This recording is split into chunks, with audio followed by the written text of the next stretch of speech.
নমস্কার। একজন ব্যবসায়ী আমার নাম করে একটা ভিডিও তৈরি করেছে। এই ভিডিও তৈরি করে এইটা থেকে যে উপার্জন হয় সেইটা দিয়েই তিনি দিন গুজরান করেন। তিনি আমাদের নাম নিয়ে দু তিনজনের নাম নিয়ে তিনি কুৎসিত ভাষায় আক্রমণ করেছেন। দালাল, বিজেপির দালাল ইত্যাদি বলেছেন এবং একটা আমাদের বক্তব্য বিকৃত করে একটা ভিডিও তৈরি করেছেন।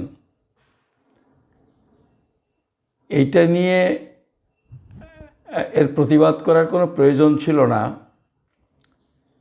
কিন্তু মনে হলো যে তিনি যেটা করেছেন সেটা মানুষের মনে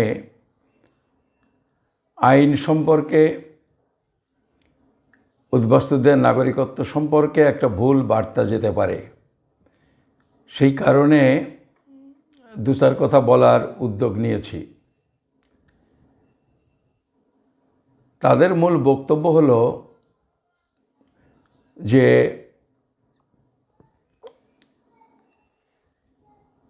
আমি কেন বলছি CAR-19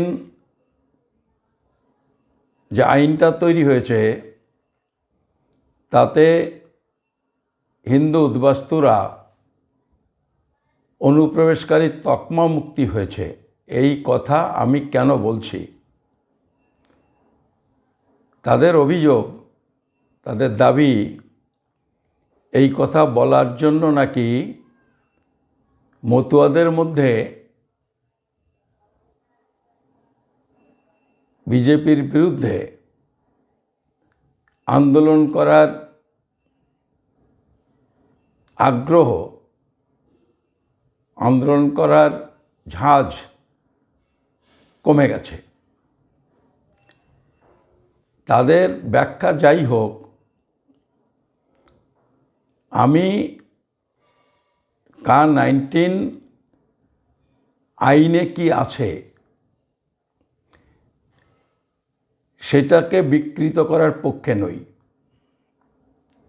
যেটা আছে সেটাই মানুষকে জানানো প্রয়োজন বলে আমি মনে করেছি। আমি বলেছি যে CAR-19 আইন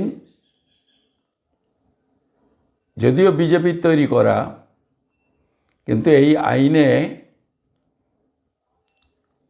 হিন্দু, বৌদ্ধ, শিখ, ওই যে 6টা সম্প্রদায় 3টে দেশ থেকে আসা, তাদের অনুপ্রবেশকারী তকমা মুক্ত করা হয়েছে।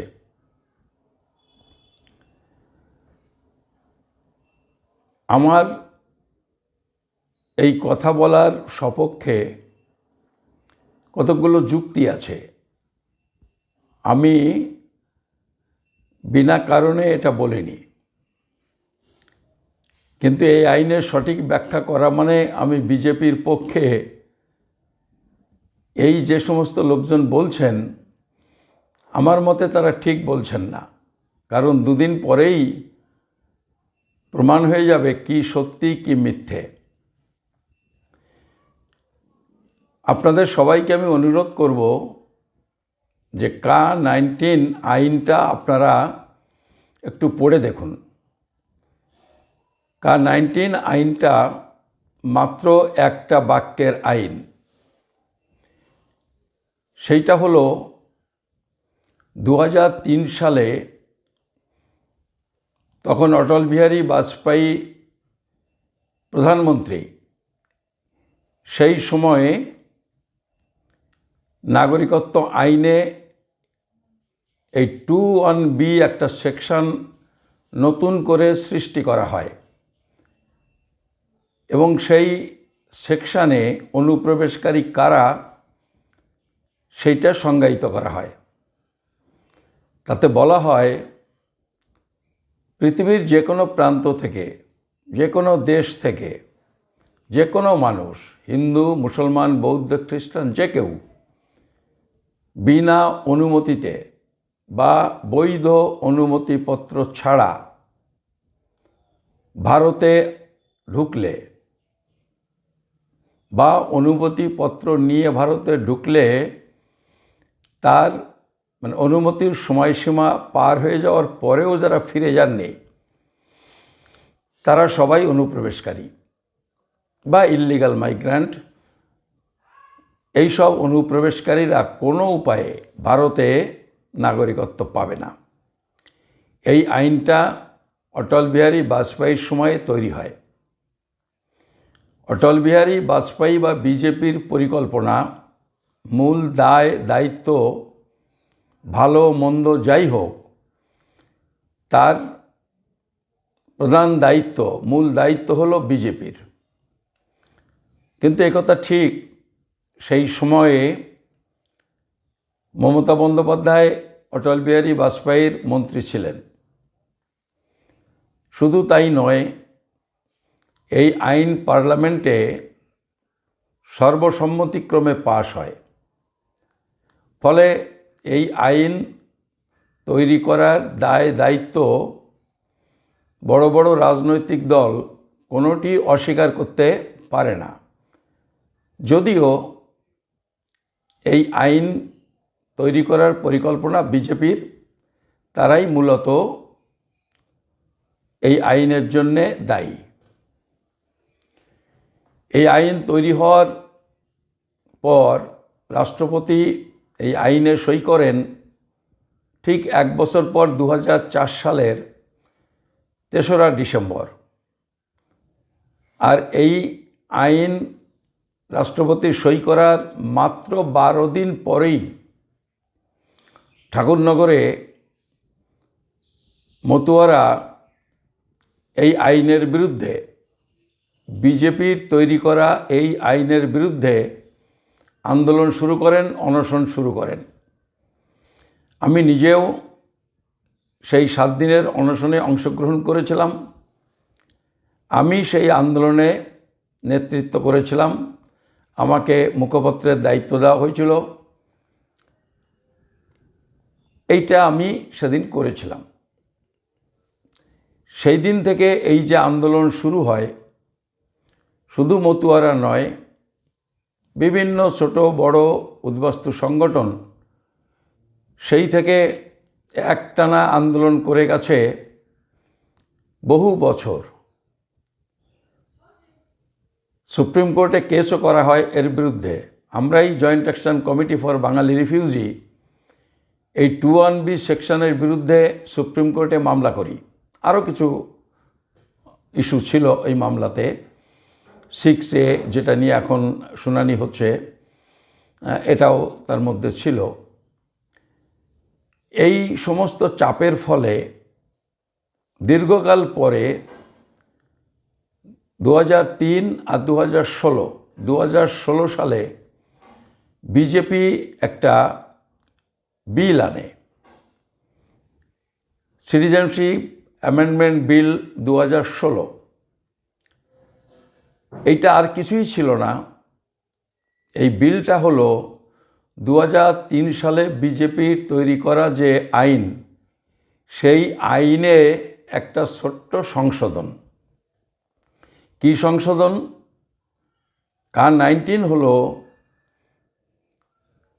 ওই যে সেকশন 21B, যেটাতে হিন্দু, মুসলমান, বৌদ্ধ, খ্রিস্টান সবাইকে অনুপ্রবেশকারী বলা হয়েছিল। তার মধ্য থেকে 6টা সম্প্রদায়, যারা 3টে দেশ থেকে এসেছে, তাদের ছাড় দেওয়া হয়। এইটুকুই মাত্র K-19 আইন। তার বাইরে K-19 আইনে আর কিছু নেই। এখন কিছু মানুষ, কিছু সংগঠন, তারা দাবি করছে যে K-19-এ হিন্দুদের অনুপ্রবেশকারী তকমা মুক্ত হয়নি, তকমা মুক্তি হয়নি। আমি তাদের এবং সমস্ত জনসাধারণকে বোঝার জন্য বলছি, আমাদের দেশের সংসদীয় প্রথা হলো, সেটা লোকসভা, রাজ্যসভা বা বিধানসভায়, যখন কোনো বিল মুভ করা হয় তখন ওই বিল যে মন্ত্রক সম্পর্কীয় বিল সেই মন্ত্রকের মন্ত্রী, ক্যাবিনেট মিনিস্টার বা প্রতিমন্ত্রী, তারা এই যে বিল আনা হচ্ছে, যে আইন তৈরি করার কথা ভাবা হচ্ছে, তার লক্ষ্য উদ্দেশ্য এবং এই আইন তৈরি করার কি কারণ সেটা লিখিত আকারে জানাতে হয়। একটা প্রেস রিলিজ করতে হয় লিখিতভাবে। সেইটার হেডিংটা হয় statement of objects and reasons. খুব স্বাভাবিক কারণেই ক্যাপ 16 এটা পেশ হয়েছিল পার্লামেন্টে 2016 সালের 15ই জুলাই। সেই সময়ে রাজনাথ সিং ছিলেন স্বরাষ্ট্রমন্ত্রী। তিনি এই প্রেস স্টেটমেন্টটা করেছিলেন। আপনারা নেটে আছে, নেট থেকে আপনারা দেখে নিতে পারেন। Statement of objects and reasons, সেখানে রাজনাথ সিং কী বলেছিলেন? বলেছিলেন বর্তমানে যে আইন ভারতে কার্যকরী আছে তাতে 3টে দেশের ওই 6টা সম্প্রদায় তারা ইল্লিগাল মাইগ্রেন্ট হিসেবে চিহ্নিত, যে কারণে তারা ভারতবর্ষের নাগরিকত্বের জন্যে দরখাস্ত করার উপযুক্ত নয়, এলিজিবল নয়। তাই এই বিল আনা হলো। এটা যদি আইনে পরিণত হয় তাহলে হিন্দু বৌদ্ধ যারা ওই 3টে দেশ থেকে এসেছেন তারা ভারতবর্ষের নাগরিকত্বের জন্যে দরখাস্ত করার উপযুক্ত বলে বিবেচিত হবেন, এলিজিবল বলে বিবেচিত হবেন। এইটাই হচ্ছে K-19। তো এই স্টেটমেন্ট লিখিত আকারে করার পর আর কি কোনো সংশয় থাকে যে এই বিল যখন আইন হয়ে গেছে, K-19 হয়ে গেছে, তখন বাংলাদেশ থেকে আসা হিন্দুরা অনুপ্রবেশকারী তকমা তাদের মুক্তি হয়নি, এই কথা বলার কোনো অর্থ আছে? এইসব ভিডিও যারা প্রকাশ করছেন তাদের জানতে হবে, তাদের পড়তে হবে।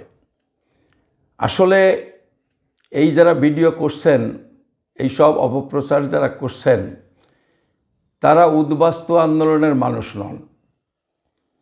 এরা সব এই 2019 সালে 31শে আগস্ট, সম্ভবত 31শে আগস্ট, যখন এনআরসির ফাইনাল রেজাল্ট আসামে বেরোলো, তার কিছু পর থেকে এই লোকগুলি এই আন্দোলনের সাথে যুক্ত হন হাওয়া বুঝে জনপ্রিয়তা অর্জন করবার জন্যে। এবং তারা ওই নো এনআরসি এই স্লোগান নিয়ে কিছু ছেলে মানুষই শুরু করেন। আসলে এই আন্দোলনের উদ্বাস্তুদের কোনো বিষয় ছিল না। ওই যে আন্দোলন নো এনআরসি ওরা করেছিলেন, তাদের মূল বিষয়টা ছিল যে K-19 ভারতীয় সংবিধানের ধর্মনিরপেক্ষ চরিত্র লঙ্ঘন করেছে কি করেনি, এইটাই তাদের আন্দোলনের বিষয়বস্তু ছিল। এবং এই নিয়ে আপনারা জানেন অনেকগুলো কেস তারা সুপ্রিম কোর্টে করেছিল, যদিও তার তদবির কেউ কিছু করে না, ওটা জাস্ট আই ওয়াশের জন্য তারা করেছিলেন। তো এরা এইভাবে উদ্বাস্তু আন্দোলনের ক্ষতি করেছিলেন। আবার সেই ধাক্কা সামলে আমরা যখন একটু একটু করে উদ্বাস্তু আন্দোলনটাকে সংগঠিত করার চেষ্টা করছি, আমরা কয়েকটা কনভেনশন করেছি ইতিমধ্যে, সংবিধান বাঁচাও মঞ্চ। তারপরে এই গত পরশুদিন আমরা শেষ করলাম সেই 15 দিন ধরে 350 কিলোমিটারের পদযাত্রা, এইগুলো উদ্বাস্তুদের আবার আন্দোলনের রাস্তায় নামাবার জন্যে, সচেতন করবার জন্যে আমরা এই আন্দোলন শুরু করেছি। আর যেদিন আমরা এই পদযাত্রা শেষ করলাম, সেই দিনই রাত্রিবেলায় এই যে ব্যবসায়ী ভদ্রলোক যারা ভিডিও ব্যবসা করে সংসার চালান, তারা এইটা নিয়ে আমাদের কন্ডেম করার জন্যে, আন্দোলনটাকে মানুষের কাছে যে জনপ্রিয়তা অর্জন করেছে সেইটাকে বিভ্রান্ত করবার জন্যে, মানুষকে ভুল বোঝাবার জন্যে এই প্রচেষ্টা শুরু করেছে। ফলে এইটা মানুষকে বুঝতে হবে। আর এর পরেও যদি COVID-19 লক্ষ্য উদ্দেশ্য নিয়ে ব্যাখ্যায় কোনো দ্বিধা থাকে, কোনো রকম সন্দেহ থাকে, তাহলে যারা বিষয়টা ভালো করে বুঝতে চান তাদের জেপিসি রিপোর্টটা একটু পড়তে হবে। 166 পাতার, ওই লিগাল সাইজে 166 পাতার রিপোর্ট মোদি গভর্নমেন্ট বের করেছে। জেপিসি মানে জয়েন্ট পার্লামেন্টারি কমিটি, তার যে রিপোর্ট, তো অতটা সবাই পড়তে চান না, ইংরেজিতে লেখা, অত বড় বই। আমি তাদের শুধু বলছি মাত্র 2টো প্যারাগ্রাফ পড়ুন। ওই যে রিপোর্ট তার 2.17 প্যারা আর 2.18 প্যারাগ্রাফ, এই 2টো প্যারাগ্রাফ পড়ুন।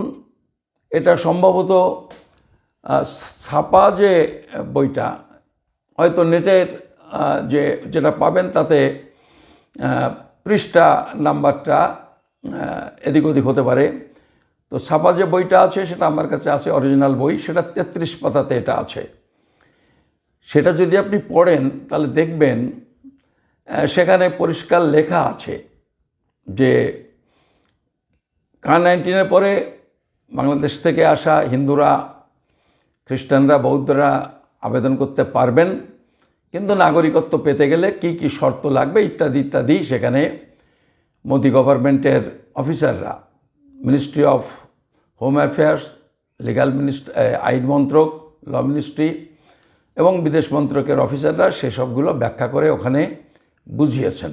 আরও অন্যান্য পাতা পড়লেও আপনারা এটা পাবেন, যাতে বোঝা যায় যে এটা COVID-19 আসলে উদ্বাস্তুদের, হিন্দু উদ্বাস্তুদের নাগরিকত্বের তকমা মুক্ত করে দিয়েছে।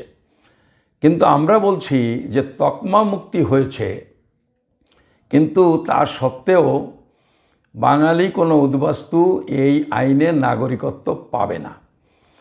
এই নাগরিকত্ব পাবে না, তার কারণ নাগরিকত্ব পেতে হলে এই যে COVID-19 যেটুকু বলেছে তাতে ওই আগের সিস্টেম, অর্থাৎ দরখাস্ত করে নাগরিকত্ব অর্জন করতে হবে। কিন্তু 2-3টে শর্ত এমনভাবে বিজেপি জুড়ে দিয়েছে যে বাংলাদেশ থেকে আসলে সুযোগ পাওয়া যাবে, কিন্তু তার অর্থ হলো বাংলাদেশে যে আপনি বাস করতেন, বাংলাদেশের নাগরিক ছিলেন, তার একটা প্রমাণপত্র নাগরিকত্বের দরখাস্তের সঙ্গে জুড়ে দিতে হবে। এইটা অধিকাংশ মানুষ 50-60 বছর দেশ ত্যাগ করার পর এই সব ডকুমেন্ট তারা জোগাড় করতে পারবেন না, ফলে নাগরিকত্ব পাবেন না। এই দরখাস্তের সঙ্গে জুড়ে দিতে হবে যে আপনি ধর্মীয় কারণে নির্যাতিত হয়ে এসেছেন, অথবা ধর্মীয় কারণে নির্যাতনের আশঙ্কায় দেশ ত্যাগ করতে বাধ্য হয়েছেন, এর প্রমাণপত্র দিতে হবে। আমরা মনে করি এইসব প্রমাণপত্র জোগাড় করা যায় না, প্রমাণপত্র হয় না। ফলে একদিকে বলছে দরখাস্ত করতে পারবেন বিজেপি, আবার অন্যদিকে দরখাস্ত করেও যাতে নাগরিকত্ব না হয় তার ব্যবস্থা তারা করে রেখেছে। তো এই কারণে 4 বছর আগে 19 সালে আইন হলেও 4 বছর অতিক্রান্ত হওয়ার পরেও তারা রুলস বের করেনি। কেন? রুলস বের করেনি এই কারণে, আমরা এই যে কথা বলছি এই আইনে নাগরিকত্ব হয় না, এইটা আমাকে বলতে হতো না। রুলস বের করলে এই 4 বছরের অভিজ্ঞতায় সাধারণ মানুষ বুঝে যেতেন যে COVID-19 আইনে নাগরিকত্ব হয় না। আর এটা যদি মানুষ বুঝে যেতেন তাহলে বিজেপি এই যে K-19 দেখিয়ে ভোট সংগ্রহ করার চেষ্টা করছে এইটা মাঠে মারা যেত, মানুষ আর তাদের K-19-এর জন্য একটি ভোটও দিত না, বরং সব বিগড়ে যেত। সেই আশঙ্কায়, সেই ভয়ে বিজেপি 4 বছর হয়ে গেছে তবুও রুলস প্রকাশ করেনি। আপনারা খোঁজ নিয়ে দেখুন, আমাদের ভারতের সংসদীয় ইতিহাসে এরকম কোনো নজির নেই যে আইন তৈরি হয়েছে কিন্তু 4 বছর ধরে রুলস হয়নি। এই ধরুন 2003 সালে বিজেপি তারা বড় সংশোধন করেছিল নাগরিকত্ব আইনে। তারা রুলস কবে করেছে? আপনি আইনের বইটা বের করুন, সিটিজেনশিপ অ্যাক্টের বইটা, দেখবেন রুলসটাও 2003 সালে। আসলে সব ক্ষেত্রেই 2-1টা ব্যতিক্রম ছাড়া, সেটা 2-1টা ক্ষেত্রে 10-15 দিন, 2 মাস 3 মাস দেরি হয়েছে। সাধারণভাবে যারাই আইন তৈরি করেন তারাই রুলস ফ্রেম করেন। আইনটা হলো কিভাবে তার প্রয়োগ অফিসাররা করবেন, সেটা সেই সময়ই তৈরি হয়ে যায়। এই ভয়ে তাদের যে ধোঁকা, এটা ধরা পড়ে যাবে, এই ভয়ে K-19-এর রুলস তারা 4 বছরের তৈরি করেনি, এটা মানুষকে বুঝতে হবে। আমরা যেটা মনে করি, বিজেপি যেটা করেনি বা যেটা করেছে সেইটাকে মিথ্যেভাবে প্রচার করা, সেইটাকে ঢেকে রাখার কোনো প্রয়োজন নেই। আসলে বিজেপি এত ভুল করেছে, এত অন্যায় করেছে, এত অপরাধ তারা করেছে, জনবিরোধী বা উদ্বাস্তু বিরোধী পদক্ষেপ নিয়েছে যে তার বিরুদ্ধে মিথ্যে কথা বলার দরকার হয় না। সত্যিটুকু বললেই মানুষ বিজেপির চরিত্র বুঝতে পারেন। সেই জন্যে এই যেমন তারা অনুপ্রবেশকারী তকমা মুক্তি দিয়েছে, এই তকমাটাও দিয়েছিল বিজেপি। এই কথাটা বলাই যথেষ্ট যে 16 বছর মানুষের ভোগান্তির পরে আজকে তারা আন্দোলনের চাপে পড়ে অনুপ্রবেশকারী তকমা মুক্তি ঘটালো। ফলে আমরা বলছি যে আইন যখন লিখিত আইন, এর ভুল ব্যাখ্যা করার কোনো অর্থ হয় না। ভুল ব্যাখ্যা করে মানুষকে বিভ্রান্ত করার কোনো প্রয়োজন নেই। সঠিকভাবে ব্যাখ্যা করতে হবে, সঠিক কথা বলতে হবে এবং বিজেপির বিরুদ্ধে মানুষকে উদ্বুদ্ধ করতে হবে আন্দোলনের জন্যে। কারণ বিজেপি উদ্বাস্তু বিরোধী একটি রাজনৈতিক দল। তারা বাঙালি উদ্বাস্তুদের কোনোভাবে তাদের ভালো চায় না, এটা বুঝতে হবে। আমি এই কথাগুলি বলার জন্যে আজকের এই ছোট্ট ভিডিওটির পরিকল্পনা নিয়েছি। আপনাদের সবাইকে ধন্যবাদ।